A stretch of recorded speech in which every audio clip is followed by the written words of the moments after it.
बिस्मिल्लाहिर्रहमानिर्रहीम, अस्सलाम वालेकुम। आप देख रहे हैं K2 TV और मुझे कहते हैं ज़ुखरूफ खान। T20 तमाशा के साथ आप सबकी खिदमत में हाजिर है जनाब। उम्मीद करते हैं आप सब ज़बरदस्त होंगे और आज के मैचेस को भी आपने एंजॉय किया होगा। बट हम बात करेंगे आज के मैचेस की, कुछ पॉइंट टेबल आपके साथ डिस्कस करेंगे। जो नेट रन रेट है अभी इस मैच के बाद इंडिया वर्सेस अफगानिस्तान, 210 रन बनाए भारत ने 2 विकेटों के नुकसान पर। पहले बैटिंग की और बड़े भरपूर फॉर्म में दिखाई दी।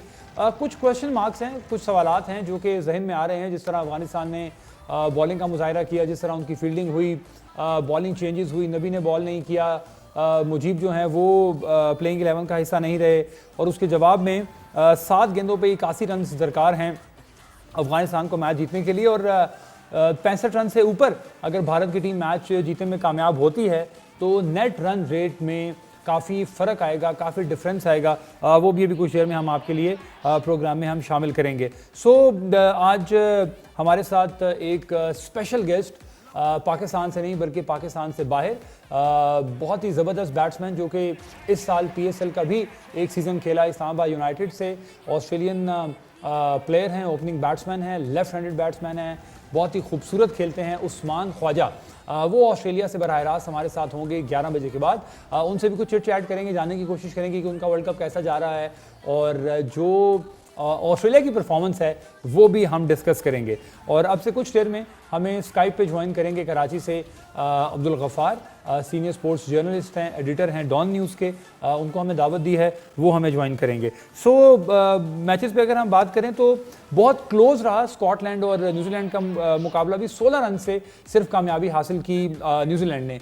तो ये दोनों मैचेस बड़े अच्छे होने थे, लेकिन अफगानिस्तान आज उस भरपूर फॉर्म में हमें दिखाई नहीं दी जिस तरह अफगानिस्तान को हम बाकी मैचेस में देखते हुए हैं।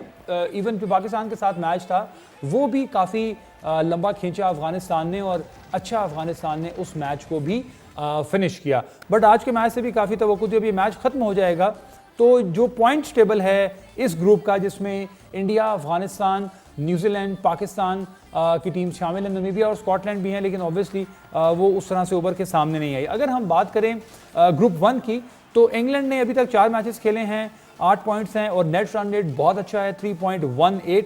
साउथ अफ्रीका 4 मैचेस के बाद 6 पॉइंट्स हैं। अगर इंग्लैंड बिलफर्ज अपना अगला मैच हार जाता है और साउथ अफ्रीका अपना अगला मैच जीत जाता है तो दोनों के पॉइंट्स सेम रहेंगे, जो हम कल डिस्कशन कर रहे थे। आप अपनी टेलीविजन स्क्रीन्स पर भी देख रहे होंगे। सबसे पहले टीम है इंग्लैंड। आपने देखा होगा कि एक लाइन आ रही है साउथ अफ्रीका के बाद, यानी ये 2 टॉप टीम्स हैं जिनके सेमीफाइनल में जाने के चांसेस हैं, बाकी टीम्स उनसे बिलो हैं। बट ऑस्ट्रेलिया को जब आप नंबर 3 पे देखते हैं तो उन्होंने 3 मैचेस खेले हैं और उनके 4 पॉइंट्स हैं। अभी उनके 2 मैचेस बाकी हैं, यानी अगर वो अपने 2 मैचेस में कामयाबी हासिल करते हैं तो उनके भी 8 पॉइंट्स हो जाएंगे। सो ये काफ़ी टेक्निकलिटी इस ग्रुप में चल रही है। But when we talk about group B, जिसमें पाकिस्तान है, पाकिस्तान तो खैर क्वालिफाई कर चुका है। पाकिस्तान के करीब अब कोई नहीं पहुंच सकता। पाकिस्तान पहली टीम बनी वर्ल्ड कप की जिसने सेमीफाइनल के लिए क्वालिफाई किया। अफगानिस्तान का इस मैच से पहले 3 मैचेस हुए थे, 2 में कामयाबी हासिल की थी और 1 वो हार गए थे 4 पॉइंट से। और नेट रन रेट प्लस 3.09 था। जबकि भारत की अगर बात करें तो वो इससे पहले कोई मैच जीते हुए नहीं थे। -1.609 नेट रन रेट भारत का चल रहा था। और भारत की भी आप अपने टेलीविजन स्क्रीन पे पोजीशन देख रहे होंगे, जो कि नंबर 5 पे है। 2 मैचेस खेले हैं। अब ये तीसरा मैच है भारत का, अगर वो जीतते हैं तो उनको 2 पॉइंट्स मिलेंगे। इसी तरह वो मैच जीत जाएंगे नमीबिया और स्कॉटलैंड के अगेंस्ट भी, तो भारत के ये जो पॉइंट्स हैं वो हो जाएंगे 6। तो अब न्यूजीलैंड जो है उनके भी 2 मैचेस रहते हैं। अगर वो अपने दोनों मैचेस जीत जाती है न्यूजीलैंड, तो न्यूजीलैंड के 8 पॉइंट्स हो जाएंगे, तो न्यूजीलैंड की टीम क्वालिफाई कर जाएगी पाकिस्तान के साथ। सो भारत के लिए अभी भी बहुत मुश्किल है इस पूल में अपनी पोजीशन को स्टेबल रखना, सस्टेन करना। अफगानिस्तान की जो आज के मैच के बाद जो नेट रन रेट है वो काफ़ी डाउन होगा। 136 रन हैं अफगानिस्तान के 19.3 ओवर्स में और भारत जो है ये मोर देन 63 रन से इस मैच में कामयाबी हासिल कर लेगा। सो ये सारी सूरत हाल रही जनाब। अभी तक जो पॉइंट टेबल है वो हमने आपके साथ शेयर कर दिए। अभी तक जिन टीम्स के कोई पॉइंट नहीं है उसमें बांग्लादेश है ग्रुप 1 में से, और ग्रुप 2 में से यानी पाकिस्तान के ग्रुप में से इंडिया और स्कॉटलैंड थे जिनके अभी तक कोई पॉइंट्स नहीं थे 2-2, 3-3 मैचेस खेलने के बाद। बट भारत आज का मैच जब जीत जाएगा, ये तीसरा मैच होगा, तो वो 2 पॉइंट्स के साथ आ जाएंगे जी 1, 2, 3 चौथे नंबर पे। सो ये बड़ा आप कह लें कि टेक्निकलिटी है और बड़ी अजीब सूरत हाल रही है। 210 रन के हदफ में 137 रन बनाए हैं अफगानिस्तान ने, 74 रन उनको मजीद भी चाहिए। अब कहने का मकसद ये है कि जब आप किसी बड़े मैच में खेल रहे होते हैं, अच्छा एक और मजे की बात आपको बताऊं, ये मैच अबू धाबी में हो रहा है और ये वही विकेट है जो अभी रिसेंटली PSL के मैच में इस्लामाबाद यूनाइटेड और पेशावर ज़ल्मी का मैच था, तो इस्लामाबाद यूनाइटेड ने पहले बैटिंग करते हुए इस विकेट पे 247 रन बनाए थे और जवाब में ज़ल्मी की टीम ने भी 232 रन बनाए चेस करते हुए। तो इससे आप अंदाजा लगाएं कि ये विकेट ऐसी जरूर है, बट हमें जो वेवर्ड बॉलिंग देखने को मिली है अफगानिस्तान की तरफ से, जिस तरह राशिद हमेशा से बड़ी फॉर्म में थे, आज किस तरह की बॉलिंग हुई, नबी को भी ज़्यादा बॉल करना चाहिए था, नहीं हो सका, मुजीब जो हैं वो प्लेइंग 11 में हिस्सा नहीं बना सके। जबकि अब आपको अपडेट करें कि 67 रन से कामयाबी हासिल की है जनाब भारत की टीम ने, और अभी ये जब अपडेट पूरी हो जाएगी तो फिर हम आपके साथ इसका जो पॉइंट्स टेबल, 3 रन भारत अभी भी ऊपर है, अफगानिस्तान ने गो के एंड में काफ़ी एक्सेलरेट किया। करीम जन्नत ने 22 गेंदों पे 42 रन बनाए, 2 चौके और 3 छक्के इनकी इनिंग्स में शामिल रहे, लेकिन एक अच्छे मार्जिन से भारत की टीम ये मैच जीतने में कामयाब हुई है और अफगानिस्तान को शिकस्त हुई।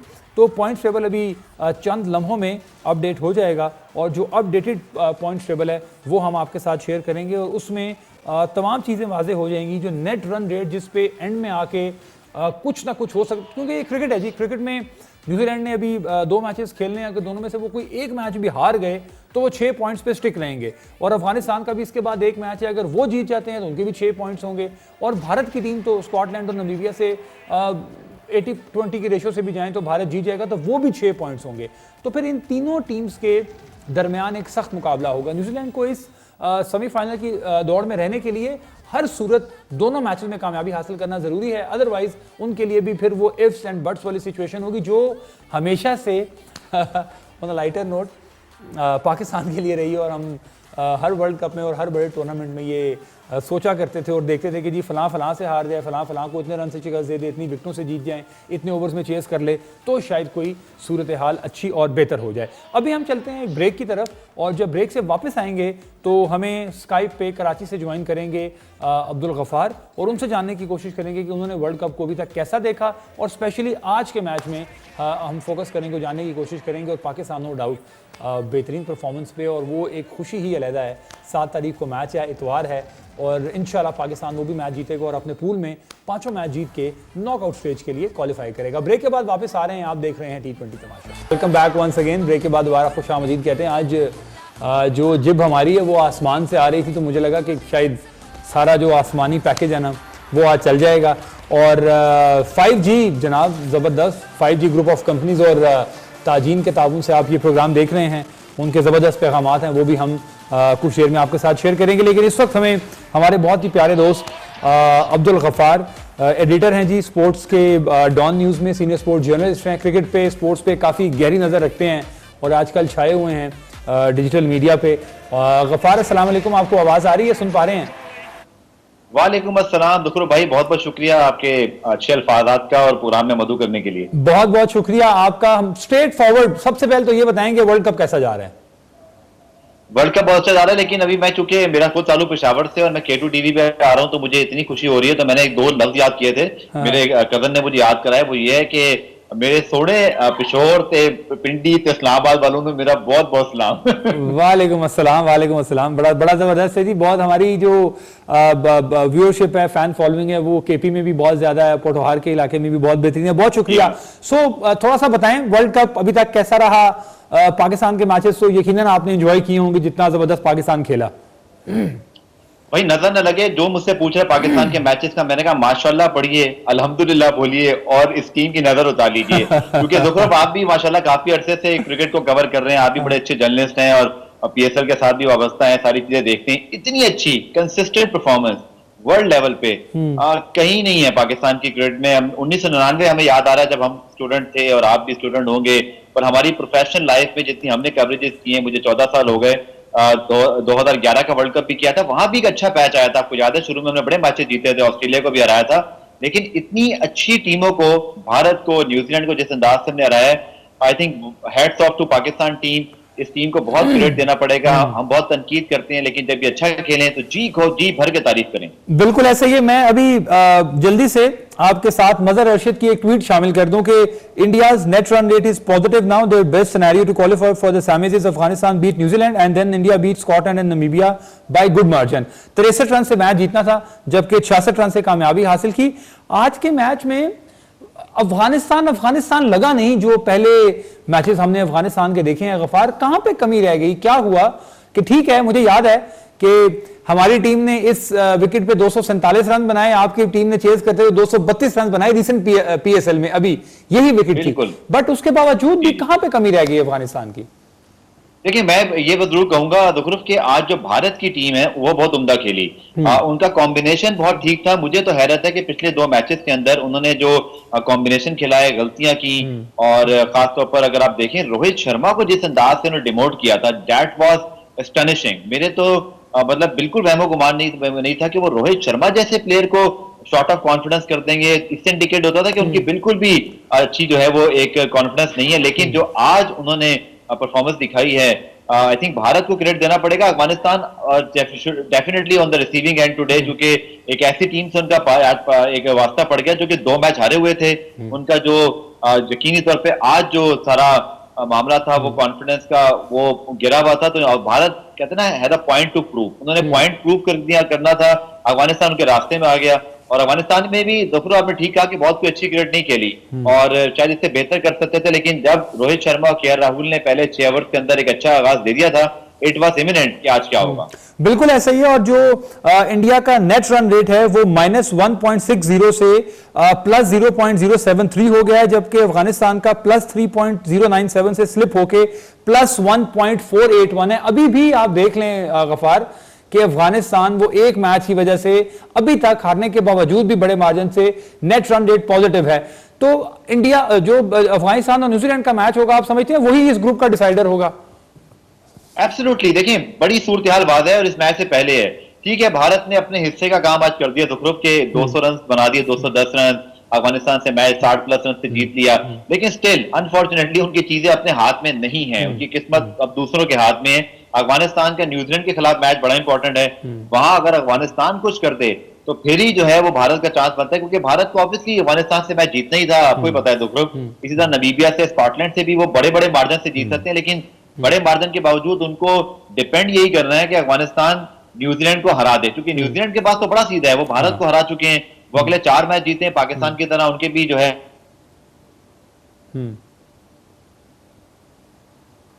सिग्नल शायद कुछ थोड़े से ड्रॉप हो गए हैं। जैसे ही गफार से दोबारा हमारा राब्ता होगा तो हम यहाँ से ही कंटिन्यू करेंगे, क्योंकि सर ये जो आप कह लें कि डिजिटल मीडिया, स्काइप और जूम का दौर है, तो इसमें कभी कभी कनेक्टिविटी के इश्यूज आते हैं। हम अभी दोबारा ट्राई कर रहे हैं गफार को, जैसे ही हमारा उनसे रब्ता होगा तो हम उनको शामिल करेंगे। तो कहने का मकसद ये था कि अफगानिस्तान ठीक है हार गया, 63 की बजाय 66 रन से हारा, वो 3 रन का मार्जिन मिल गया, नेक्स्ट रन रेट प्लस में चला गया, लेकिन अभी भी अफगानिस्तान से काफ़ी पीछे हैं। प्लस 1.4 का डिफरेंस है, जो कि फिर इसी तरह के 2 मैचेस होंगे तो भारत का मजीद जो नेट रन रेट है वो आगे जाएगा। तो ये सारी सूरत हाल है जनाब। और गफार जो हैं उन्होंने दोबारा हमें ज्वाइन कर लिया है। तो गफार, मैं ये कह रहा था कि अफगानिस्तान को तो एक मैच का फायदा हो गया, बट भारत के दोनों जो as compare to Afghanistan, Pakistan, New Zealand जो थोड़े इजी मैचेस हैं वो अभी बाकी हैं, तो उनको भी भरपूर मौका मिलेगा। अगर कोई एंड पे स्टेज ऐसी आती है तो Bharat can qualify for the semifinal if अगर न्यूजीलैंड जो है वो हार जाता है।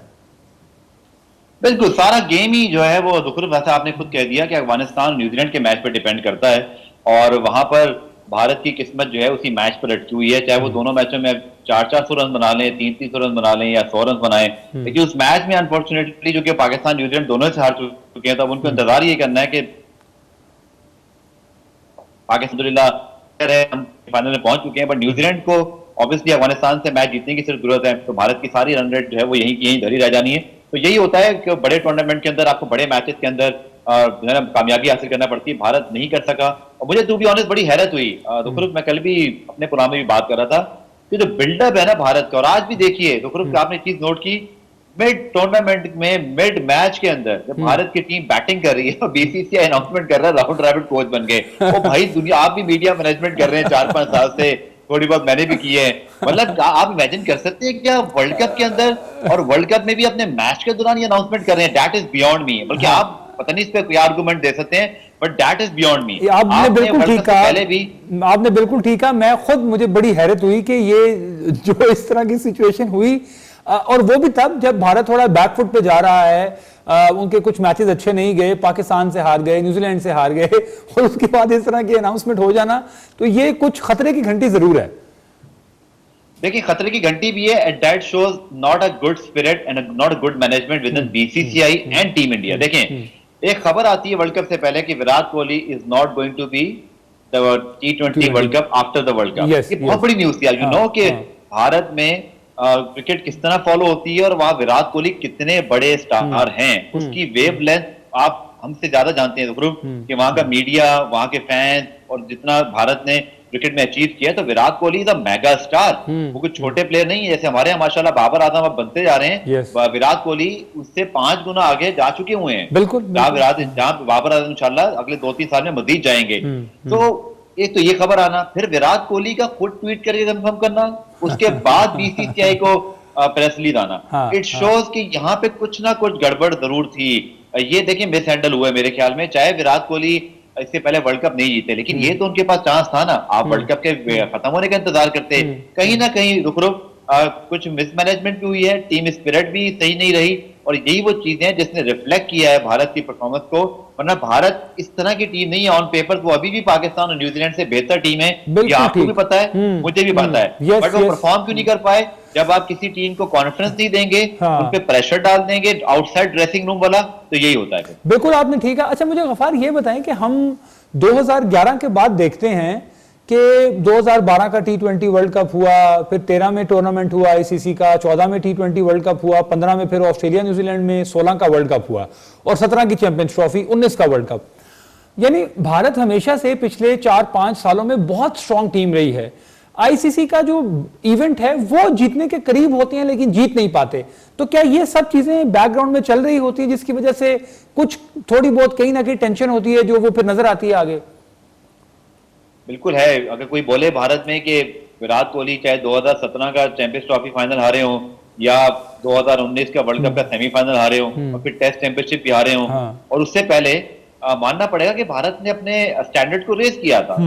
एमएस धोनी की क़यादत में भारत ने दुनिया का हर टूर्नामेंट जीता, यहाँ तक कि चैंपियंस लीग भी जीत ली जो उसके बाद में हुई नहीं। वो टूर्नामेंट भी वो एमएस धोनी ने जितवा दिया। तो देखिए स्टैंडर्ड हाई था। विराट कोहली प्लेयर बहुत बड़े हैं और एमएस धोनी से बड़े प्लेयर हैं अगर आप स्टैट्स को देखें, रिकॉर्ड्स को देखें, but as a captain MS Dhoni के वो करीब भी नहीं आते, क्योंकि एमएस धोनी ने जितने बड़े बड़े टाइटल जीते, 2011 का वर्ल्ड कप, चैंपियंस ट्रॉफी, इसी तरह बड़ी बड़ी सीरीज जितवा दी। विराट कोहली कहते हैं ना अनलकी रहे कि उन्होंने टीमों को, अपनी टीम को फाइनल तक लेके गए। देखिए 2019 के वर्ल्ड कप में भी भारत बहुत अच्छा खेला पूरे वर्ल्ड कप में, रोहित शर्मा की आउटस्टैंडिंग बैटिंग। 2017 के चैंपियंस ट्रॉफी में भी उन्होंने पाकिस्तान को आउट क्लास किया था पहले मैच, उसके बाद पूरे टूर्नामेंट में बहुत अच्छा खेले। लेकिन फिर जब पाकिस्तान से मार पड़ी तो मेरे ख्याल में 2 मोमेंट्स बड़े इंपॉर्टेंट हो गए विराट कोहली के कैरियर में और भारत के पिछले 5 साल में। एक वो चैंपियंस ट्रॉफी की जीत, और मैं तो आपसे थोड़ा सा ना मुझे जेलसी भी हो रही है, जरूर मैं जा नहीं सका था, आप तो उस वक्त ग्राउंड में मौजूद थे, आपने फेजार ने बहुत सारे दोस्तों ने वो मैच विटनेस किया। दैट वाज कुछ और ही मार थी उस मैच की, वो हमें यहाँ फील हो रही थी, you guys witness that place. I think वो बहुत बड़ा मोमेंट था जो विराट कोहली के कैरियर में डिफाइनिंग मोमेंट था। वो जीतते तो शायद वो एक नए कप्तान के तौर पर देखे जाते, एमएस धोनी के उस जगह पर आते, बट वो डिफीट बहुत बुरी तरह हर्ट हुई इंडिया को। फिर न्यूजीलैंड ने जो 2019 के वर्ल्ड कप में एक टॉप 3 उड़ा दिया, के बाद भारत की टीम बिल्कुल फारिग हो गई। तो प्रेशर तो था दुखरुख, और उसी प्रेशर ने वो बिल्ड डाउन करता रहा, और सिचुएशन यहाँ तक आई कि विराट कोहली क्योंकि अब काफी अरसे से कप्तान थे, और दुनिया में हर जगह कोई कप्तान ज्यादा अरसे तीनों फॉर्मेट में नहीं रहता, एक ना एक फॉर्मेट को छोड़ना पड़ता है। तो ये, और रही सही कसर आपको पता है रोहित शर्मा की मुंबई इंडियंस की 5 विक्ट्रीज ने पूरी कर दी कि वो उनके सक्सेसर के तौर पर भी उभरने शुरू हुए। तो ये सारा प्रेशर देना बिल्डअप हो रहा था, और उसका क्रक्स ये हुआ, वो खबर लीक हुई कि विराट कोहली चेंज हो जाएंगे वर्ल्ड कप के बाद अगर भारत नहीं जीता, और विराट ने भी सोचा कि इज्जत इसी में है कि मैं पहले खुद अनाउंस कर दूं ये सारी बातों ने इस भारत की जो कैंपेन है इसको बुरी तरह डैमेज किया है। बिल्कुल ठीक है, बिल्कुल ठीक है। पाकिस्तान के लिए इस वर्ल्ड कप में बड़ी अच्छी खबरें आ रही हैं और आप देखें कि जिस तरह पाकिस्तान ने मैचेस जीते, फिर आज बाबर ने डेविड मलान को बीट किया, रैंकिंग में नंबर 1 पे आ गए। रिजवान की परफॉर्मेंस बड़ी बेहतरीन जा रही है। अच्छा, मैं कभी कभी सोचता हूं कि जब अल्लाह पाक किसी को नवाजना शुरू करते हैं तो फिर कोई बंदा पीछे मुड़ के देख नहीं सकता। यानी मैं जब कराची किंग्स को देखता हूं, रिजवान को देखता हूं, उसके बाद पाकिस्तान को देखता हूं, रिजवान को देखता हूं, और फिर न्यूजीलैंड के टूर के बाद तो जैसे उनकी दुनिया ही बदल गई हो। और जिस लेवल की रिजवान ने मेहनत की है, जिस तरह का फिटनेस लेवल रिजवान ने बरकरार रखा, उन्होंने आके सब कुछ क्रिकेट के डायनामिक्स को चेंज कर दिया, नंबर 4 पे आ गए। आप समझते हैं कि जस्ट एज अ क्वेश्चन, ये कोई कंपैरिजन नहीं है कि आमिर सुहेल और सईद अनवर के बाद ये एक ऐसी जोड़ी है जिसपे हम थोड़ा अच्छा मतलब कॉन्फिडेंस का मुजाहरा कर सकते हैं, रिलाई कर सकते हैं, और ये हमें परफॉर्म भी करके दे रहे हैं? देखिए, एक तो आपके पास 2 वर्ल्ड क्लास प्लेयर हो दुखरुख, और दोनों ओपनर हो, और सबसे बड़ी बात कि तीनों फॉर्मेट में खेल सकते हो। तो इससे बड़ी तो कोई कहते हैं ना, इस पर ब्लेसिंग हो ही नहीं सकती।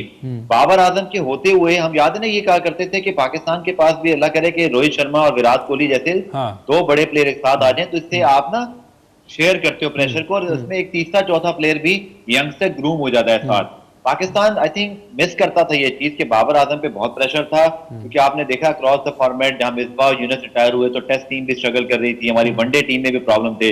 बट जैसे ही आई थिंक न्यूजीलैंड टूर जहां बाबर आजम की इंजरी हुई, और यहाँ मिसबाह उल हक को हम बहुत ज्यादा क्रिटिसाइज कहीं ना कहीं करते रहते हैं, बट जहाँ क्रेडिट है वो जरूर देना चाहिए। उन्होंने रिजवान को बहुत बैक किया। कुछ लोगों को तो ये बात भी बुरी लगती थी, यार रिजवान को बड़े किए जा रहे हैं, इसको ओपनर ही बना रहे हैं, इसको सब कुछ कर रहे हैं। लेकिन देखिए, रिजवान ने, मैं आज शायद दिन में दूसरी दफा मैं एडमिट कर रहा हूँ, एक और टीवी पे था, वहां भी मैंने एडमिट किया कि जब न्यूजीलैंड में बाबर के साथ रिजवान जब ओपन करने आया, तो मैं भी उन लोगों में था जिन्होंने तनकीद नहीं की, लेकिन मुझे एक क्वेश्चन मार्क जरूर था कि रिजवान है तो ओपनर, क्या ये खेल पाएंगे?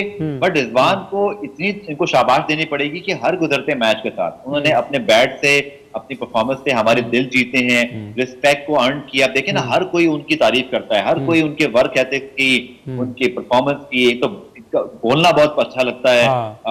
बहुत ज्यादा अच्छे तरीके से बात करते हैं, अपने आप को कैरी बहुत अच्छा करते हैं, कोई सोशल मीडिया की प्रेजेंस नहीं है, कोई उल्टी सीधी चीजें उनकी दिखाई मुझे याद है गफ्फार, परफेक्ट रोल फॉलो। आपको भी शायद याद हो, मैं जो जिस सीजन पीएसएल की बात कर रहा हूं, तो इंटरकॉन्टिनेंटल में हम ठहरे हुए थे, तो मैं लिफ्ट से उतर के नीचे आया, तो रिजवान बैठे हुए थे तलहा भाई के साथ, जो उनके एजेंट भी हैं, तलहा एहसाम। दोनों आपस में गप लग रही थी। गुजरते हुए 10-15 मिनट मैं भी उनके पास बैठ गया, गपशप लगती रही, और बेतहाशा लोग आ रहे थे, जा रहे थे, लेकिन किसी की रिजवान पे नजर नहीं पड़ रही थी। तो मैं जब उस सिनेरियो को अभी रीसेंट सिनेरियो से कंपेयर करता हूं, जो अभी हमने पीएसएल में देखा, जो रीसेंट कोविड के बाद अबू धाबी में हुई, तो मैंने यानी बिल्कुल 180 का डिफरेंस महसूस किया कि हर बंदा ये चाह रहा था कि वो रिजवान से मिले, रिजवान से सेल्फी ले ले, या रिजवान के साथ कोई बातचीत हो जाए। हर सहाफी ये कोशिश कर रहा था कि रिजवान से कोई प्रेस कॉन्फ्रेंस में सवाल हो जाए। तो इसका मतलब है कि मेहनत जो है वो कभी भी रायगा नहीं जाती, अल्लाह पाक उसका सिला जरूर देता है। अगर हम आगे चलें तो आसिफ अली के लिए क्या कहेंगे? उनको भी तो मिसबा ने बड़ा सपोर्ट किया, लोगों ने तब भी बहुत क्रिटिसाइज किया, ऑन एंड ऑफ रहे। एशिया कप में भी मौका मिला इन्हीं ग्राउंड्स पे, फिर आगे आए, फिर ड्रॉप हो गए, फिर चले गए, फिर ड्रॉप हो गए, लेकिन अब जब आए तो बिल्कुल मुख्तलिफ आसिफ अली दिखाई दिए। देखिए, पावर हिटर के मामले पे थोड़ा सा हमारे फैंस को, मीडिया को, हम सबको ना थोड़ा सा मेच्योर होने की जरूरत है। खुशदिल शाह हो, आसिफ अली हो, या खुशदिल शाह हो, या इफ्तिखार हो, ये वो प्लेयर जिस नंबर पे खेलते हैं, ये रोज रोज परफॉर्म नहीं करेंगे, इनकी कंसिस्टेंसी नहीं रहेगी, क्योंकि इनकी जॉब बहुत मुश्किल है। आप कितने प्लेयर्स को ऐसा जानते हैं जो आके 5 गेंदों पे 4 छक्के मारे मैच जितवा दें? बहुत कम ऐसा होता है। इन प्लेयर्स की कंसिस्टेंसी नहीं देखनी होती, इनको परखना होता है कि मौका मिलने पर कि आपने जॉब की कि नहीं की। आसिफ अली अनफॉर्चुनेटली, पता नहीं कॉन्फिडेंस की कमी थी या थोड़ा सा उनको कंडीशंस की वजह से प्रॉब्लम हो रही थी, क्योंकि आप देखें ना साउथ अफ्रीका में भी उनको जब अच्छी तरह रीड कर लिया था, अच्छी ऑपोजिशन भी तो होती है ना, तो ये भी होता है कि अच्छे ओपोनेंट आपको रीड अच्छा करते हैं। आसिफ ने स्ट्रगल किया, टू बी ऑनेस्ट मेरे ख्याल में it was a very brave decision of Pakistan selection committee कि उन्होंने आसिफ के ऊपर भरोसा रखा, और उसका उनको क्रेडिट देना चाहिए। देखें, जो बात क्रेडिट की है वो उनको मिलेगा। तनकीद भी शायद उस पर इतनी बुरी नहीं थी, क्योंकि आसिफ से परफॉर्मेंस नहीं हुई थी, लेकिन इस बात की तारीफ करना पड़ेगी कि आसिफ ने, इसने दबाव में, इतने सारे प्रेशर के बावजूद अपना भी मान रखा, अपनी सिलेक्शन कमेटी का भी, और सबसे बड़ी बात कि पाकिस्तान को मैचेस जितवा दिए तो फिर सारी बहस खत्म हो गई। हाँ, अब वो हाँ। पाकिस्तान के हीरो हैं, जो 2 मैचेस उन्होंने जितवाए हैं, ये दो मैचेस हैं जिन्होंने पाकिस्तान की क्रिकेट को इस दौर में एक नई पहचान दी है। ये दोनों मैचेस पाकिस्तान की क्रिकेट को दुनिया भर में, आप देखें ना, माइकल वॉन हो, शेन वॉन हो, नासिर इयन हुसैन, बिशप हो, वो पाकिस्तान की तारीफें करते नहीं थक रहे। पाकिस्तान की नई ब्रांड इंट्रोड्यूस हुई है, तो आई थिंक इसमें बहुत ग्रेट जाता है आसिफ अली को, इसी तरह जितने लोगों ने उनको सपोर्ट किया, चाहे मिसबा हो, सिलेक्शन कमेटी हो, क्योंकि उनका रोल उन्होंने समझ लिया। और आसिफ ने वक्त पड़ने पे जो टाइमली इनिंग्स खेली हैं, उन्होंने, वो कहते हैं ना, हक अदा कर दिया जो उन पर बिल्कुल ठीक है। अच्छा, एक शख्स जो बिल्कुल ही इस वर्ल्ड कप में गायब है, मैंने उनकी 1-2 ट्वीट्स देखी हैं, और वो है वसीम भाई, मोहम्मद वसीम, जो हमारे चीफ सेलेक्टर हैं। देखें, जहां पे अभी आपने बात की कि ड्यू क्रेडिट है, देना चाहिए, तो टीम सिलेक्शन तो मोहम्मद वसीम ने की। उनको भी पहले बहुत क्रिटिसिज्म का सामना करना पड़ा जब आजम टीम में थे, उन्होंने बड़े अच्छे जवाब भी दिए। तो आप समझते हैं कि उनको भी क्रेडिट देना बनता है, ये जरूरी भी है? मोहम्मद वसीम को क्रेडिट देना पड़ेगा, लेकिन साथ में हम सबका क्रेडिट है, मेरा, आपका, सोशल मीडिया का, एस क्रिकेटर्स का।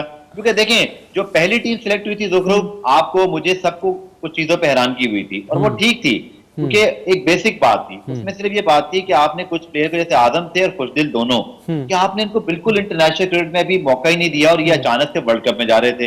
इसी तरह आपके पास जो दीगर 2 ऑप्शन थे, देखिए, बात यही है कि अच्छी बात है कि इस पूरे सिस्टम ने, मेरे ख्याल में हम सबका क्रेडिट है, क्योंकि उस सिलेक्शन कमेटी पर और उस सिलेक्शन पे सबने तहफ़्फ़ुज़ात का इज़हार किया था, और बड़े अच्छे दलाइल के साथ किया था। मैं सब उस पर बात कर रहे थे, मीडिया बात कर रहा था, लेकिन आई एम वेरी हैप्पी कि मुझे याद है मोहम्मद वसीम ने जो क्रिटिसिज्म के बाद सबसे पहले इंटरव्यू दिया था, मुझे डॉन पर मेरे प्रोग्राम रिप्ले में दिया था, मैंने उनसे सवाल किया था कि क्या चेंजेस होंगी। आपको याद है कि उन्होंने उसी वक्त कहा था कि अगर जरूरत पड़ी तो हम करेंगे, वो इंडिकेशन था। और उसके बाद नेशनल T20 ने तो सारी किताब ही खोल के रख दी ना, कि कौन सा प्लेयर फॉर्म में है, कौन सा नहीं है। शोएब मलिक का भी पता चल गया, हैदर अली को भी ड्यू क्रेडिट मिला कि वो भी अच्छा परफॉर्म कर रहे थे। इसी तरह जो प्लेयर फॉर्म में अनफॉर्चुनेटली नहीं थे, लेकिन उनको भी बैक करना चाहिए। आज मैंने आजम खान के लिए भी ट्वीट किया कि उन्होंने पहला फर्स्ट क्लास 100 किया, वी शुड बैक हिम। देखिए, हमारा फ्यूचर है, ये सारे क्रिकेटर जो अभी खेल रहे हैं, ये सारी जिंदगी नहीं खेलेंगे, हमें इनको रिप्लेस भी करना है, हमें इनकी जगह भी प्लेयर चाहिए। तो हमने हर किसी प्लेयर का एतमाद बहाल रखना है, और मोहम्मद वसीम ने आई थिंक बहुत अच्छा फैसला किया, क्रिकेट बोर्ड ने, कप्तान ने, यहाँ तक कि सकलाय मुश्ताक, मुझे याद पड़ता है कि उनका भी इसमें इनपुट था, बाबर का भी था, कि हमें चेंजेस करनी चाहिए, और ये चेंजेस पाकिस्तान के मफाद में थी। इसमें मोहम्मद वसीम को भी हम क्रेडिट देते हैं कि गलती की इस्लाह करना भी अच्छी बात होती है। आपने 4 तब्दीलियां की, आपने अपनी चीज को ठीक किया।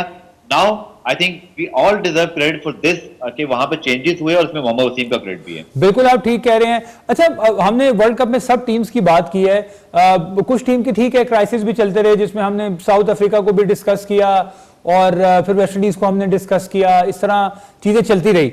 लेकिन अफगानिस्तान ऑब्वियसली एक बड़ा क्राइसिस अफगानिस्तान के लिए भी रहा, उसके बाद उन्होंने बड़ी अच्छी क्रिकेट भी खेली। तो कंपैरेटिवली आप समझते हैं कि पाकिस्तान को भी पहले तीनों मैचेस मुश्किल मिल गए, तो पाकिस्तान ने वो जीत के कॉन्फिडेंस ऐसा हासिल कर लिया कि अब पाकिस्तान को शायद चीजें बहुत आसान लग रही हैं, और जो वो करना चाह रहे हैं वैसा हो रहा है। तो ये 3 मैचेस मुश्किल पहले हो गए, अगर यही मैच पहला नामीबिया के खिलाफ होता या स्कॉटलैंड के खिलाफ होता, तो हो सकता है सिचुएशन बदल जाती। देखिए, शेड्यूलिंग जो है ना, वो टीमों के हाथ में होती नहीं है। जहां तक कि भारत ने जो पहला मैच खेला, उसके बाद बहुत लंबा गैप आया, मुझे लगता है भारत का इसको बहुत नुकसान हुआ, क्योंकि अगर बीच में एक आध मैच उनको मिलता और एक आध मैच किसी और का टीम का ना होता, तो इवन स्टीवन रहता। भारत के दूसरे मैच से पहले ही काया पलट चुकी थी पूरे ग्रुप की, और भारत की जब आंखें खुली दूसरे मैच के लिए, तो उनको पता चला जी ये तो हमारे साथ तो बहुत ही बुरा हो गया है, और उसी प्रेशर में वो न्यूजीलैंड से हार गए।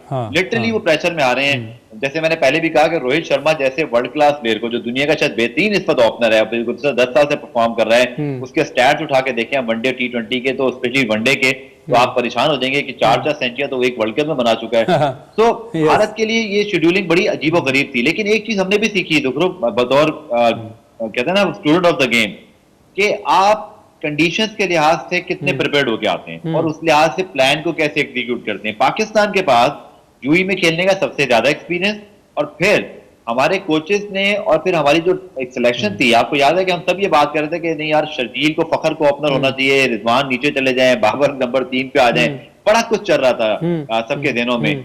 लेकिन हमारी मैनेजमेंट ने अपने प्लेयर्स को बैक किया, और this is called real difference. Virat Kohli और रवि शास्त्री रोहित शर्मा को ड्रॉप कर रहे हैं दूसरे मैच में तीसरे नंबर पे, वहां भी वो पहली गेंद पे आउट हो रहे हैं, उनका कॉन्फिडेंस इतना शटल है। हाँ, हमारी टीम मैनेजमेंट रिजवान बाबर को शर्जील जब पहले मौजूद थे और फखर की मौजूदगी में भी ओपनर खिला के बैक करती रही, तो हाँ, this is a real difference कि आप जब फैसला कर लें तो उस पर कायम रहें, क्योंकि इतने बड़े स्टेज पर आप मजीद तब्दीलियों के मुतामिल नहीं होते। तो आई थिंक जहां हमारे प्लेयर्स को बहुत क्रेडिट है जुफरुफ, हमारी हाँ, टीम मैनेजमेंट को बहुत क्रेडिट है कि उन्होंने जिसको टाइम दिया पूरा टाइम दिया, और सब ने अपने अपने मैचेस खेले, और उसके बाद वो एक ऐसी पोजीशन में थे, स्पेशली रिजवान बाबर, कि वो जाकर वर्ल्ड कप में दूसरी टीमों को सरप्राइज करते हैं। बिल्कुल ठीक है गफार, बहुत बहुत शुक्रिया, बड़ा अच्छा लगा, बड़ी जबरदस्त गुफ्तगू हुई। इंशाल्लाह आने वाले प्रोग्राम्स में हम आपको एक दो मरतबा फिर तंग करेंगे। अपना बहुत ख्याल रखें। थैंक यू सो मच, आपने अपने कीमती वक्त में से हमारे लिए टाइम निकाला। Thank you so much. हमारे साथ है Abdul Gaffar all the way live from Karachi. अभी हम चल रहे हैं जनाब एक ब्रेक की तरफ, और ब्रेक के बाद हमारे पास बहुत ही स्पेशल गेस्ट हैं all the way live from Australia. किसी तारुफ के मोहताज नहीं हैं, Usman Khawaja Australian cricket team में खेलते हैं, ज़बरदस्त लेफ्ट हैंडेड बैट्समैन है, और जिस कमाल के वो इंसान है, मुझे भी रिसेंट पास्ट में कुछ 40-50 दिन उनके साथ काम करने का मौका मिला। तो जो हम ज़बरदस्त अल्फाज में कहते हैं ना कि ये एक बहुत बेहतरीन टीम प्लेयर है, तो वो बिल्कुल वैसे साबित हुए और उन्होंने बड़ा सपोर्ट किया। ब्रेक ले रहे हैं, ब्रेक के बाद वापस आते हैं, हमारे साथ रहिए। Welcome back once again. Break के बाद दोबारा आपको खुश आमदीद कहते हैं जनाब। हमने ब्रेक से पहले भी और कल भी आपके साथ जिक्र किया था कि एक स्पेशल गेस्ट हमारे साथ मौजूद होंगे, और वो स्पेशल गेस्ट उन्होंने हमें 7 समंदर पार बहुत दूर से ज्वाइन कर लिया है। किसी तारुफ के मोहताज नहीं हैं, ऑस्ट्रेलिया की तरफ से खेलते हैं और बहुत ही स्टाइलिश लेफ्ट हैंडेड बैट्समैन हैं। इस मरतबा अगर हम बात करें तो पीएसएल में इस्लामाबाद यूनाइटेड का भी हिस्सा रहे और सेंचुरी बनाने का एजाज़ भी पीएसएल में हासिल किया। He is none other than Usman Khawaja. Usman, अस्सलाम वालेकुम, thank you so much for your time. बहुत बहुत शुक्रिया। मैं थोड़ा सा इसलिए भी हेजिटेट हो रहा था क्योंकि आप ऑस्ट्रेलिया में, और ऑस्ट्रेलिया हमारे से बहुत आगे है यानी टाइम में, तो आपके टाइम का बहुत बहुत शुक्रिया। सबसे पहले तो ये बताएं कि कैसा सिलसिला गुजर रहा है, पीएसएल के बाद क्या मसरूफियत रही? हम तो क्रिकेट यहीं खेल रहे हैं, शेफील्ड शील्ड हो रहा है, 4 days matches, I think 3 already खेल लिए, तो 2 रह गए, फिर उस दोनों के बाद हम खेलेंगे बीबीएल, और फिर बीबीएल के बाद उसी वक्त टेस्ट मैचेस, वो सारे इंटरनेशनल गेम सेम टाइम पे चल रहे हैं। तो हम बहुत वो टाइम पे आ रहे हैं जब क्रिकेट ऑस्ट्रेलिया में सब क्रिकेट ही होती है, तो काफ़ी एक्साइटेड टाइम आ रहा है। बिल्कुल ठीक है, और अब तो आप अपनी टीम के कैप्टन भी हो गए हैं, तो एज अ कैप्टन कितने एक्साइटेड हैं और किस तरह अपनी टीम को देख रहे हैं? नहीं लोग एक्साइटेड तो बहुत हूँ, बीबीएल बहुत मुझे मज़ा आता है खेलने में। वो जिनके साथ मैं खेला हुआ हूँ बहुत, मैं आई थिंक 10 years में बीबीएल 10 है मे बी, तो मैं बिल्कुल थंडर के साथ बिल्कुल शुरू में ही थंडर के साथ खेल रहा था। तो थंडर मेरी टीम है, बहुत साल से जो ये सारे दोस्त हैं, मैं इनके साथ बहुत साल तक खेला हुआ हूँ, तो मेरे लिए कोई डिफरेंस ज़्यादा नहीं है। लास्ट ईयर भी लीडरशिप रोल में था, मैं कैप्टन नहीं था, बल्कि मैं हर वक्त बात कर रहा था प्लेयर से, क्या करना है, क्या ट्राई कर रहे हैं। तो आई थिंक मेरे लिए कोई डिफरेंस नहीं होगा, बल्कि बीबीएल भी सबके लिए एक्साइटिंग टाइम होता है, क्योंकि ऑस्ट्रेलिया में यहाँ दिसंबर जनवरी हॉलीडेज का सीजन होता है, यहाँ ऑब्वियसली क्रिसमस सेलिब्रेट करते हैं और न्यू ईयर, सो यहाँ सारे लोग भी सारे हैप्पी मूड में होते हैं, बहुत अच्छे मूड में होते हैं, क्योंकि सारे हॉलीडेज हो रहे होते हैं। तो सबको मजा आता है बीबीएल, तो I think everyone's looking forward to it. Great great. अच्छा, ये बताएं कि आपका पीएसएल का एक्सपीरियंस कैसा रहा? चूँकि जिस डेट में पीएसएल हो रही होती है उस वक्त ऑस्ट्रेलिया में क्रिकेट का सीज़न अपने अरूज पे होता है और क्रिकेट चल रही होती है, तो बहुत कम ऑस्ट्रेलियन प्लेयर्स को मौका मिलता है। लेकिन इस बार चूँकि कोविड की वजह से ब्रेक आ गया, ब्रेक के बाद फिर जून जुलाई में चला गया, उस वक्त आप फ्री थे, तो वो कैसा एक्सपीरियंस रहा आपका? मुझे उससे भी बहुत मजा आया था। लोग हमें पूछते हैं पाकिस्तान खेलने के लिए जाते हैं, पीएसएल खेलने के लिए जाते ही नहीं हो। क्लैश होती है, हम शेफील्ड शील्ड हमारा फिनिश होता है अप्रैल में, तो अप्रैल तक जाता है, आईपीएल शुरू हो जाता है उसके बाद, और नॉर्मली पीएसएल उससे फरवरी मार्च आगे होता है, तो कभी टाइम नहीं मिलता। कोविड इस दफा ने चांस तो दे दिया था, शौक तो था इंशाल्लाह पाकिस्तान में खेलना, वो भी नहीं हुआ। तो नहीं, मजा फिर भी आया। जो टूर्नामेंट जो जैसे रन हुआ था, मैं श्योर नहीं था जब मैं जा रहा था कि टूर्नामेंट, हर बार जब न्यू टूर्नामेंट जाते हैं सोचते हैं कैसे रन होएगा, क्या होएगा, बल्कि मैं जब लोग पूछते हैं मुझसे, मैं कहता हूँ मैं कितने सारे टूर्नामेंट खेला, मैं आईपीएल खेला हुआ है, मैंने इंग्लैंड में T20 ब्लास्ट खेला हुआ है, ऑब्वियसली बीबीएल खेला हुआ है, और ये सारे टूर्नामेंट्स में जो हम थे PSL में अबू धाबी में बिल्कुल ही बहुत ही अच्छा रन हुआ था। जो भी करना था हो जाता था, सब चीजें एवरीथिंग वाज स्मूथ। मैं लोगों से कहता हूँ मुझे डिफरेंस नहीं मुझे पता चला, मुझे लग रहा है मैं BBL खेल रहा हूँ, IPL खेल रहा हूँ। तो वो मुझे अच्छा लगा था। ऑब्वियसली टैलेंट भी बहुत है पाकिस्तान में, मैंने देखा था इस दफा। बॉलिंग जो है, बैटिंग जो है, सब लोग फास्ट बॉलर्स के बारे में बात करते हैं। तो मुझे अच्छा लगता है कि फॉर वंस मैं पाकिस्तान लोगों के साथ खेल रहा था, कि मैं हर वक्त पाकिस्तानियों के अगेंस्ट खेलता हूँ। जब मैं ऑस्ट्रेलिया में खेलता हूँ पाकिस्तान के अगेंस्ट खेलता हूँ तो मजा आया था थोड़ा सा। मजा, जैसे टीममेट्स भी पाकिस्तानी थे, तो काफी डिफरेंट एक्सपीरियंस था। बिल्कुल ठीक है। And which is your best memory regarding PSL? वो बेस्ट मेमोरी रिगार्ड मुझे ऑनेस्टली मुझे मजा बहुत आया था ऑफ फील्ड में। जैसे जो भी हमारे टीममेट्स थे, शादाब खान के साथ बहुत मजा आया था, बहुत अच्छा था। हसन अली के साथ भी बहुत ही मजा आया था। लेकिन जो भी दूसरे लोग थे टीममेट्स में, Asif Ali, I think for me, जब मैं खेल रहा था, जब मैं आसिफ अली को देखता था बैटिंग में, मैं कहता था ये आदमी जो भी करता है कर लेता है, ही इज अमेजिंग। और मुझे बहुत शौक आता था उसको बैटिंग देखना। आई थिंक वो मेरा one of my favourite batsman in the world उसी वक्त हो गया था जब मैं देख रहा था उसको बैटिंग करते थे। जो भी शॉट्स वो खेलता है मैंने किसी और को देखा भी नहीं है। लेकिन फिर ऑब्वियसली साइद भाई भी थे वहाँ, और मैं जब छोटा था उनको बहुत देखता था। मैं उनके साथ, मैं 12th मैन भी था। बहुत, मैं अपने फर्स्ट 12th मैन जब मैं था ऑस्ट्रेलिया में, वो पाकिस्तान के 12th मैन थे। तो मुझे उनके साथ भी काफी मजा आया था। तो ऑफ फील्ड में जब मजा आता है, आई थिंक नॉर्मली वो translate of on the field भी हो जाता है। अच्छा, अभी PSL में, इसी PSL में आपने सईद भाई के साथ एक शो भी किया। अभी आपने सईद भाई का नाम लिया तो मुझे याद आ गया। यानी वो शो इतना हिट हो गया, उसके बाद उसकी इतनी मीम्स बनी, science is the man, man is the science. उसकी कोई मेमोरी शेयर करेंगे, वो क्या था? मैं तो ऐसे, मैं नॉर्मल सही तरह से स्ट्रेट इंटरव्यू कर रहा था कि मुझे देखना था वो क्या कहेंगे इस टॉपिक पे। तो मैंने जब वो बात कर रहे थे, मैं तो कुछ सोच रहा भी नहीं था। मैंने कहा हाँ ये सब सही। बल्कि फिर 2-3 दिन बाद लोग कह रहे तुम बाहर हो जा रहे हो, ये बाहर हो जा रहा है। मैं क्या बाहर हो जा रहा है, कह रहे देखना है। तो मैंने देखना पड़ा था क्या बाहर हो जा रहा है, मुझे समझ भी नहीं आ रहा था। तो मैंने साइंस इज द मैन देखा था, मुझे बहुत मजा आया था। उसके बाद मैं साइंस भाई को हर वक्त देखता था, कहता साइंस इज द मैन, वो कहता था यस। गाली भी एक्सीडेंटली निकल गई थी, तो कैरेक्टर बहुत मजा आया। और बहुत सारे लोगों ने तो फिर पता नहीं सईद भाई की आपसे बात हुई या नहीं हुई, बहुत सारे लोगों ने सईद भाई को बाद में मशवरा दिया कि अपने शो का नाम रख लें साइंस इज द मैन।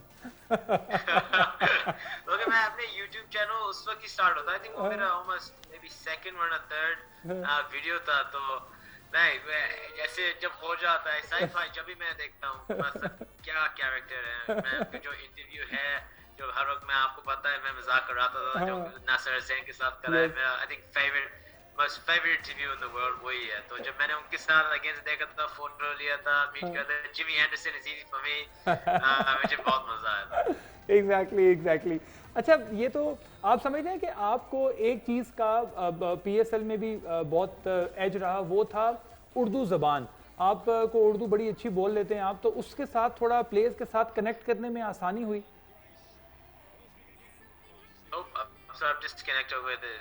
जी, मैंने कहा आपको लैंग्वेज जो उर्दू है उससे आपको बड़ा, आप समझते हैं, रिलीफ मिला प्लेयर्स के साथ कनेक्टिविटी में, आपके लिए बड़ी आसानी लगी। और प्लेयर्स भी, जिस तरह आपने शादाब का नाम लिया, हसन का नाम लिया, मूसा का नाम लिया, ये सारे आपसे ज़्यादा दोस्ती हो गई इनकी। हाँ, ऑनेस्टली मैं उर्दू किसी के साथ बोलता भी नहीं हूँ। अपनी अम्मी के साथ बोलता हूँ, डैडी के साथ कभी बार बोल जाता हूँ। बल्कि अभी ट्राई करता हूँ, आयशा जो मेरी डॉटर है, तो उनके साथ ट्राई करता हूँ बोलने के लिए उर्दू, तो वो भी समझें। बल्कि वो तो मेरी ब्रोकन उर्दू सुन रही होंगी, कहेंगी डैडी क्या कह रहे हैं। तो प्रैक्टिस तो मजा आया था, बताते हैं। मैं सोचता हूँ, मैं इंग्लिश मेरी है अब लैंग्वेज। ऑब्वियसली जब मैं आया था पाकिस्तान से, मेरी फर्स्ट लैंग्वेज तो उर्दू पता था कि मैं कुछ बोलता हूँ, थोड़ी सी तो बोलता हूँ, समझ में तो सब चीज़ आ जाती है। तो हाँ, आई थिंक कनेक्शन वो बता देता है, वो जब टीममेट्स के साथ होते हैं मैं सबके साथ बोलता हूँ, कोई बैरियर नहीं होता। जैसे अगर इंग्लिश बोले वरना सिर्फ उर्दू बोले, मजाक भी कर रहे होते हैं टीममेट्स के साथ, ज़्यादा इजी होता है जब वो सेम लैंग्वेज बोलते हैं। तो आई थिंक हाँ, कुछ तो कनेक्शन वो आसान बनाता है जब मैंने अभी क्या है जो मजाक रास्ते हैं सेम लैंग्वेज है, वो बहुत बड़ी चीज़ होती है। बिल्कुल बिल्कुल ठीक है। सो जी हम आते हैं आईसीसी वर्ल्ड T20 2016 के बाद। आफ्टर 5 इयर्स ये वर्ल्ड कप हो रहा है यूएई में, तो वर्ल्ड कप एंजॉय कर रहे हैं। ऑस्ट्रेलिया की परफॉर्मेंस कैसी लग रही है आपको? वर्ल्ड कप तो बहुत एंजॉय कर रहा हूँ। जो भी गेम्स हुए बहुत अच्छे मजे की गेम्स हुए। हमारी टाइमिंग अच्छी नहीं है क्योंकि हम ऑस्ट्रेलिया में हैं, तो कभी बार बहुत सुबह होता है 3 AM 4 AM, बल्कि हाइलाइट्स हर वक्त देखता हूँ। आई थिंक ऑस्ट्रेलिया की जो परफॉर्मेंस हिट एंड मिस अभी तक है। अगर हम आई थिंक हमारे पास 2 गेम रह गए, हमें दोनों गेम जीतने हैं। अगर साउथ अफ्रीका भी दोनों गेम जीत जाए, आई थिंक हम नहीं मेक करते सेमीफाइनल। तो लोग नंबर 1 ऑस्ट्रेलिया जब फर्स्ट गेम खेला था अगेंस्ट साउथ अफ्रीका, मैंने वो विकेट देखी था। अबू धाबी ने हमने बहुत खेला है PSL के साथ। मैं लोग विकेट बहुत खराब, जैसे विकेट भी काफ़ी टफ लग रही थी। और जब मैं दूसरे गेम्स देखे T20 में समझ नहीं आता क्योंकि इतना हिट मिस होता है T20, सबको पता है कि जितना हिट मिस होता है। और मेरे लोग पूछ रहे थे स्टार्ट में ऑस्ट्रेलिया कैसे जाएंगे क्या करेंगे, मुझे भी नहीं पता, अभी तक से नहीं पता। तो आई मीन उनके जो बड़े प्लेयर्स हैं वार्नर फिंच, वो भी शुरू अब टॉप में है। आई थिंक उनको परफॉर्म करना पड़ेगा। आई डोंट थिंक ऑस्ट्रेलिया जीतते विदाउट दोस टू, और एटलीस्ट एक परफॉर्म करने के लिए। I think one of them has to make 60 और 70 नेक्स्ट गेम। काफ़ी अच्छे बैट्समैन हैं अंडरनीथ, बल्कि आई थिंक वो बहुत इंपॉर्टेंट है ऑस्ट्रेलियन टीम के। बॉलर्स तो हैं, स्पिन जैम्पा भी है, एगा है स्पिनर के लिए, बल्कि बैटिंग होएगी जो आई थिंक डिफरेंस मेक करेगी। और डिपेंड करता है कि I mean next game Mitch मार्शफी में भी वापस आ जाएगा, वो आए, टीम का बैलेंस क्या होएगा, स्पिनर को निकालने के, वरना सिर्फ दो जो और बैट्समैन को आई थिंक निकाल सकते हैं, मे बी स्टीव स्मिथ, बल्कि अगर स्टीव स्मिथ को नहीं निकालेंगे तो it's going to be very complicated. बल्कि look obviously very strong Australian supporters, तो मैं hope कर रहा हूँ next 2 games जीत जाए, बल्कि I don't know, honestly don't know. Exactly अच्छा कुछ टीम्स की अगर और बात करें, जिस तरह पाकिस्तान है, जब वर्ल्ड कप खेलने के लिए जा रहे थे तो जो टीम सिलेक्शन हुई उसमें थोड़ा क्रिटिसिज्म भी हुआ, फिर टीम थोड़ी चेंज हुई। अब आप समझ रहे थे कि पाकिस्तान इतना टफ टाइम देगा बाकी इंडिया जैसी टीम को, न्यूजीलैंड जैसी टीम को, कि बिल्कुल क्लीन तरीके से पाकिस्तान आगे निकल जाएगा और सेमीफाइनल के लिए क्वालिफाई कर लेगा? इतना ज़्यादा नहीं, not this clean। मैं दोस्त मेरे पूछे थे वो हम ऑस्ट्रेलिया में कितने स्मोकी, वो स्मोकी होता है कि जो लोग किसी के बारे में बात नहीं कर रहा होता वो जीतेंगे, लाइक वो गेम्स जीतेंगे, वो सरप्राइज करेंगे। तो मेरे साथ दोस्त कहेंगे स्मोकी का, मैं कहा पाकिस्तान है होएगा स्मोकी, कि पाकिस्तान आई थिंक पाकिस्तान की हिस्ट्री ये है वर्ल्ड कप में, अगर T20 से डाले वन डेज में वर्ल्ड कप देखे कि वो किसी को पता नहीं होता कौन सा पाकिस्तान टर्न अप करेगा। जैसे कभी सब कहते हैं, आई थिंक कोहली ने भी कहा ऑन देयर डे पाकिस्तान किसी को भी इन द वर्ल्ड बीट कर सकता है। इनके पास टैलेंट जो है हर वक्त, पाकिस्तान में तो टैलेंट हर वक्त ही है, बाकी टीम बैलेंस इंपॉर्टेंट है। मैंने सुना था, मैंने देखा था क्रिटिसिज्म था सिलेक्शन में इनिशियली, बाकी जब मैं अभी पाकिस्तान की टीम को देखता हूँ, रिजवान बाबर अप टॉप, उनके भी जो मैंने देखा भी PSL में उन्होंने कितना अच्छा परफॉर्म करा है। रिजवान का T20 record one of the best in the world. और फिर जो दूसरे बैट्समैन भी आ रहे हैं उनके अंडरनीथ, मैंने ऑब्वियसली आसिफ भाई के बारे में ऑलरेडी बोल लिया, शादाब भी बैट कर सकते हैं, शोएब मालिक कितना एक्सपीरियंस है, हफीज भी है और एक्सपीरियंस है। और फिर बैटिंग लाइनअप देखते हैं all the way down to Hasan Ali भी बैट करता है, वो नंबर 9 आ रहा है। तो जब बैटिंग देखते हैं मैं कहा बैटिंग बहुत स्ट्रांग है। पाकिस्तान की बॉलिंग तो हर वक्त स्ट्रांग होती है। शाहीन अफरीदी ऑब्वियसली बहुत अच्छा बॉलर, उन्होंने भी मुझे भी आउट करा था PSL में। बहुत अच्छे बॉलर हैं ऑब्वियसली। हसन अली के मैं भी सोचता हूँ T20 one of the best T20 bowlers in the world है, और स्पिनर्स भी हैं। तो बैलेंस पाकिस्तान की बैलेंस जो है अभी बहुत अच्छी है। और जब कॉन्फिडेंस उसके बाद आप डाल देते हैं जो इनके पास टैलेंट है, फिर जब T20 में कॉन्फिडेंस जाता है, आप वो कॉन्फिडेंस आप राइड करते हैं क्योंकि गेम्स आते रहते हैं। और T20 probably one of the biggest confidence games है, क्योंकि आपको रिस्क लेनी पड़ती है एज ए बैट्समैन। बॉलर्स को भी अगर कॉन्फिडेंस डाउन जाता है और हर्ट करता है, तो कॉन्फिडेंस गेम T20 बहुत ही बड़ा होता है। तो आई थिंक जो अभी देख रहे हैं पाकिस्तान काफी कॉन्फिडेंट है, अच्छा किया,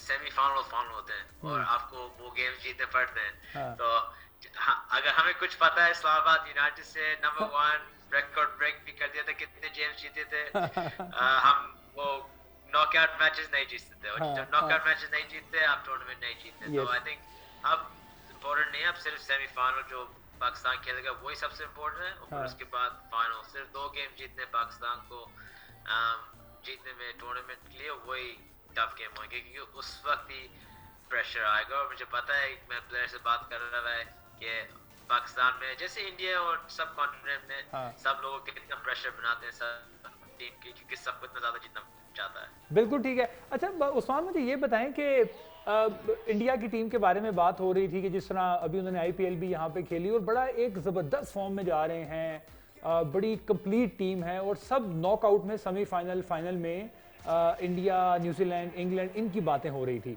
आपके ख्याल में क्या ऐसा एक पॉइंट जो आपको लगता है वो इंडिया के अगेंस्ट चला गया और उसके बाद उनकी परफॉर्मेंस थोड़ी डाउन हो गई? मैं ऑनेस्टली T20 में सबसे कहता हूँ, T20 बहुत ही फिकल गेम होता है। थोड़ा सा लक चाहिए होता है, टाइमिंग चाहिए होती है। जैसे अगर कॉन्फ्रेंस पाकिस्तान की अभी परफेक्ट टाइमिंग कॉन्फ्रेंस जीते, वो कॉन्फ्रेंस फर्स्ट गेम के बाद ही कॉन्फ्रेंस राइड करते हैं। इंडिया का ऑपोजिट था उनके लिए, फर्स्ट गेम के लिए प्रॉब्लम कॉन्फ्रेंस थोड़ा सा डेंट हो गया था। और T20 में ऑनेस्टली मैंने कितने सारे टूर्नामेंट खेले हैं, जो भी अभी ये BBL खेलता हूँ, एक सेम टीम होती है, एक साल हम कितने अच्छे आते हैं, दूसरे साल सेम टीम के साथ हम बॉटम ऑफ टेबल होते हैं, कितने क्या हो रहा है, कोई डिफरेंट।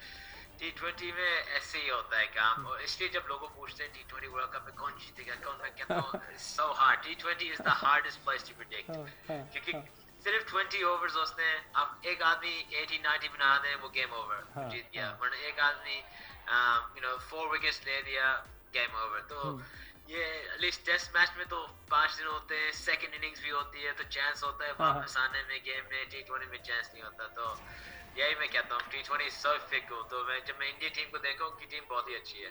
एग्जैक्टली। एंड उस्मान, ज़्यादा टाइम नहीं लेंगे, वन लास्ट क्वेश्चन। अगर मैं ये कहूँ कि उस्मान की टॉप 4 टीम्स कौन सी हैं, तो आप किन 4 टीम्स को सेलेक्ट करेंगे? Good question. England, Pakistan, Australia तो ऑफ कोर्स कहना पड़ेगा। दूसरी वाली honestly मुझे पता नहीं है, तीसरी भी कोई होती है, मैं भी नहीं बता सकता। Okay, Usman, thank you so much for your time. One last message for your fans, for audience. No fans, मेरे पास बहुत ही अच्छा फैन बेस है। मैं देखता हूँ मेरे सोशल्स में, मैं सबको कमेंट नहीं देता हूँ कि मैं कमेंट्स मुझे नजर आते हैं। मेरे पास बहुत ही अच्छे फैन बेस है, तो जो भी मुझे सपोर्ट करते हैं, पाकिस्तान में, इंडिया में, श्रीलंका में, जो भी सब कॉन्टिनेंट में सब हैं around the world, thank you. और इंशाल्लाह I'll play plenty more games, और मैं इंशाल्लाह और एंटरटेन करता हूँ still.